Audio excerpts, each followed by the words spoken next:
Hello and welcome once again to the Thrifty Collector. Today we're going to go over some eBay finds that I have purchased. Found this one guy. He must be a massive CSG submitter because almost all of his cards were CSG. And I kind of checked out the CSG. I guess they're real big with comic book grading, coin grading, and now they're getting into the card grading game. One of the main questions that some people have asked me, they said, are the holders as clear as they say? And I said, they are rather clear. They look really, really good. I do like the new style that has the black label, kind of doing like an SGC look. They used to have and I've got one of the cards, I'll be showing it, kind of a green label. It was a little bit bigger, didn't look quite the same as everybody else's. Now, the cases are not very heavy. The slabs, the holders, are not very heavy. I'd say they're probably a little bit heavier than a PSA, but not like the brick of a Beckett. And there's a couple other things that are kind of neat about these. I did not hold these under an ultraviolet light, like one that I have at home, to kind of see if they have any hidden security on that. So I'll have to check that out. There are a couple of neat things, though, that they do have. This is the 1971-72 Topps Trio stickers. I got this one primarily because it has Mack Calvin, and I've been getting on this Mack Calvin bandwagon. Don't know if he's ever going to make it in the Hall of Fame. If he does, I'll be sitting pretty good. It's one of those things where I'm buying low, and hopefully one day I'll be able to sell high if he does get in. I looked at his numbers, kind of comparable to like Louis Dampier, who has made it into the Hall of Fame. Him and Louis both had great ABA numbers, and then as soon as they kind of switched over to the NBA, kind of got different roles with that league, and their numbers went down quite drastically. So, but Matt Calvin, he was also an unlockable player in one of these NBA video games. And I watched a guy on YouTube unlocking Matt Calvin, and he had no clue who Mac was. So, this is the 1971. This is, of course, his rookie season, and it has the Floridians jersey on there, and that's what it looked like. They were only around for about 2 years. I do love the ABA balls, the red, white, and blue. I think it'd be kind of cool if the NBA brought that back, which I doubt they would ever do that, but I do kind of like that look on those. But this one was a 3.5. I actually bid on this, and I have four of these, and I think altogether I paid right at about $30 with shipping on them. So that was a pretty good deal. But when I got this one, I later on realized that I actually did have this card. But for CSG, I just think it's kind of cool. I think I picked this one up for like $6.95 shipped. So not a bad deal. Let's go over the case. As you can tell, very crystal clear case. They've got the black label on the side here. What's kind of nice is they kind of have like this, I don't know what this would be, almost like a diamond kind of look on their hologram. But if you look at their hologram, and then they have one of these phone thingy things, whatever they call that. So, but that's also has Bob Verga on it and Roger Brown. But nice card. I was really happy with these pickups. I like this seller that I had. The next is a Jack Sikma. This is a 6. I knew I should have probably done this more for the ones that are up high.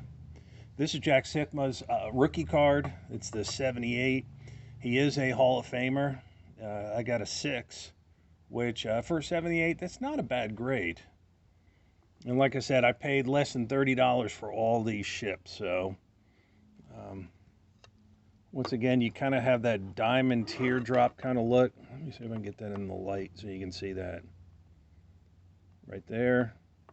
And once again, that, I guess maybe that's how you can register it. I haven't done it yet.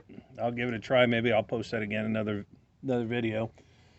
Sikma played for like about 18 years with the Seattle Supersonics, and the Milwaukee Bucks were his primary teams. Just a real nice card there.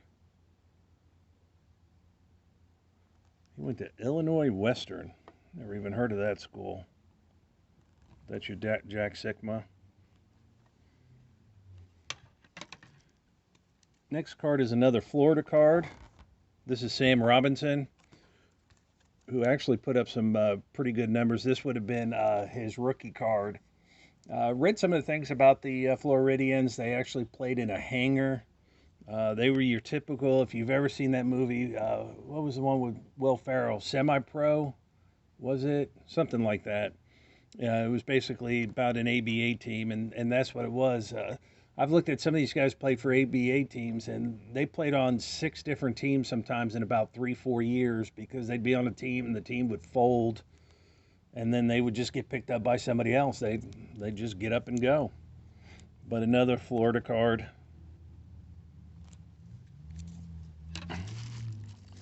Next one I got is a Kevin McHale.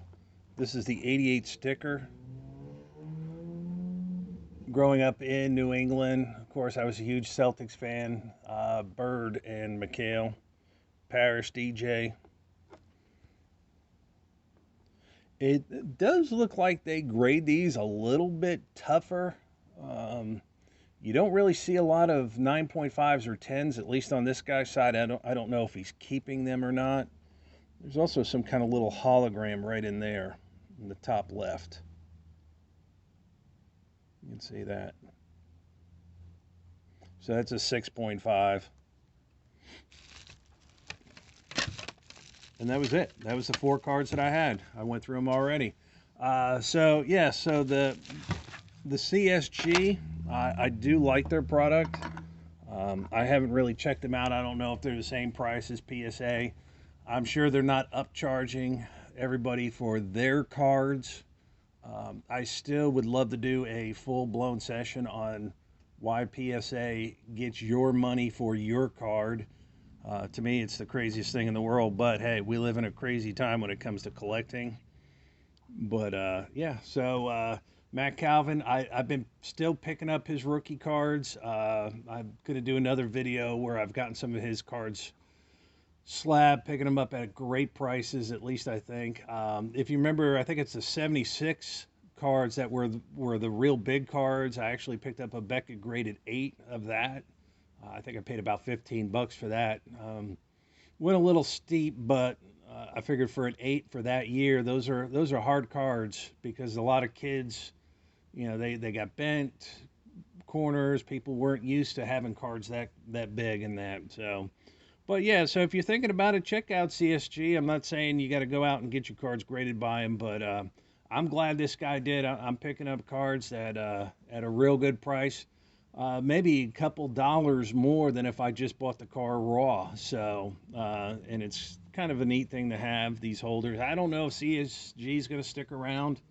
If they've been doing the comics and the coins like I've been told, and they've got from what I've been told, a very good reputation, or a great reputation of those.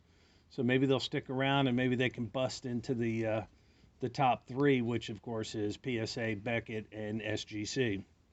So leave a comment. Tell me what you think about the CSG holder, and what do you think about it. I think they've got some good counterfeit measures on there, but you know, those are only as good until the counterfeiters figure out how to actually do that also.